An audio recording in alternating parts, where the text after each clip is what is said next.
कहीं का। मोथे बात न करो, मैं बहुत डिस्परेट हूँ। डिस्परेट? ये क्या बात है अम्मा? अरे डिस्परेट मतलब वाह बढ़िया। डिस्ट्रक्शन? डिस्ट्रक्शन?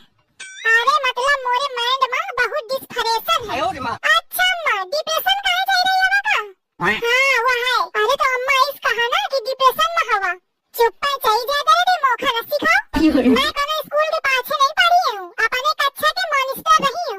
अम्मा मैं मॉनिटर हुआ थे। अब तू मौका सिखाइया। मैं अपने कक्षा में पूरी कक्षा को पढ़ावती रही हूँ, तू मौका पढ़ावे चली जा। सबका संडे मंडे में ही सिखावा करती रहूँ। अच्छा कैसे? संडे मंडे फंडे कंडे झंडे गंडे जनवरी फरवरी मार्च चैत बैसाख जेठ आषाढ़ सावन भादो कुंवर कार्तिक दिसंबर। अम्मा बस कर, मैं पराठा न खाई हूँ। अरे दादा कहाँ से कह दी हो पराठा का।